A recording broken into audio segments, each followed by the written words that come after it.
2018년 제1회 시행했던 측량 및 지형공간정보 기사 우리 첫 번째 과목은 측지학 또 GNSS에 관한 부분이 되겠습니다.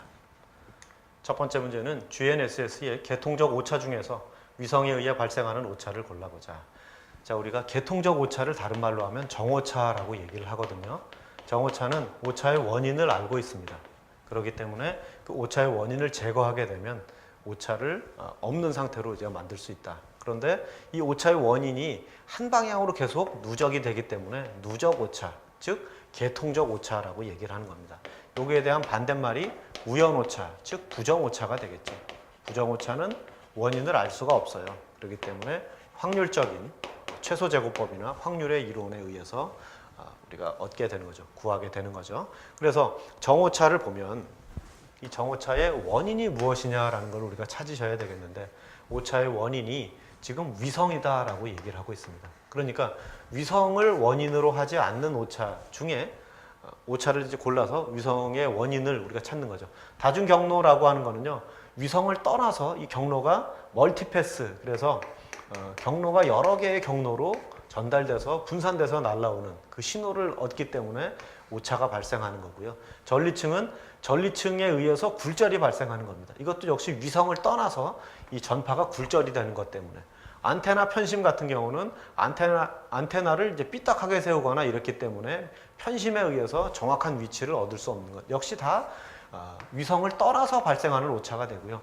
궤도 오차 같은 경우는 위성이 우리가 알고 있는 궤도를 돌고 있어야 되는데, 그렇죠? 궤도를 유지를 하고 있어야 되는데 그 밖에 다른 궤도를 돌기 때문에 GPS 신호가 적절한 신호가 오지 않는다라고 얘기하기 때문에 지금 본 문제에서는 위성에 의해서 발생하는 계통적 오차를 궤도 오차 이렇게 이제 보게 되는 거죠. 뭐 위성 시계 오차 이런 것도 위성에 의한 계통적 오차로 볼 수가 있습니다. 2번 GNSS에서 위성과 수신기 사이의 의사거리를 구하기 위해 관측해야 되는 것은 무엇이냐. 의사거리 그러면 영어로 우리가 슈도 레인지 이렇게 얘기하거든요. 슈도라고 하는 것은 이제 정확하다기보다는 그냥 근사한 근사값의 거리를 구한다.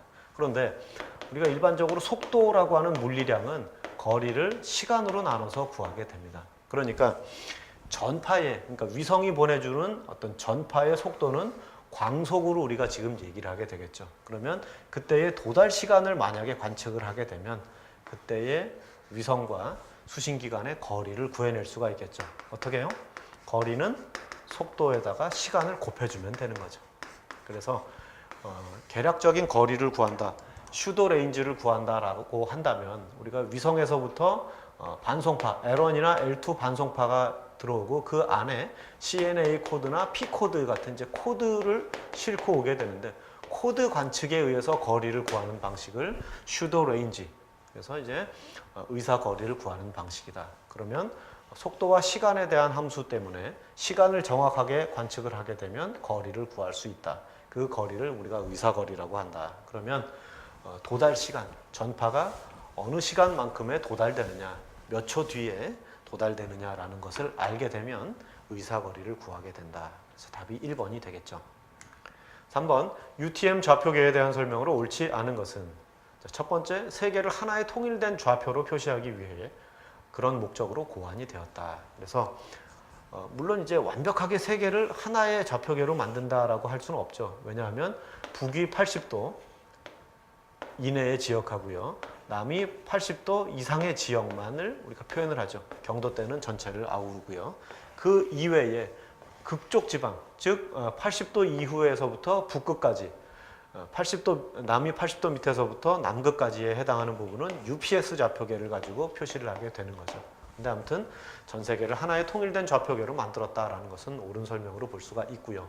두 번째, 좌표 지역대의 분할을 위해서 위도는 8도 간격. 그래서 이제 적도를 기준으로 80도까지니까 총 적도에서부터 북위로 10개, 남위로 10개, 총 20개의 단계로 끊고요. 그 다음에 경도는 6도씩 총 60개로 구분을 해서 전체 동경 180, 서경 180 합하면 360도가 되죠. 360도 전체를 6도씩 나눠서 60등분을 했다. 위도는 20등분을 했다. 이렇게 이제 표시하는 것, 옳은 설명이 되겠습니다. 중앙 좌우선에서의 축척 개수는 0.9996이다.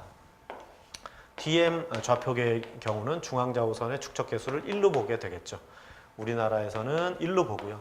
전 세계적으로 이제 하나의 좌표계로 보여주는 UTM의 경우는 0.9996을 쓴다.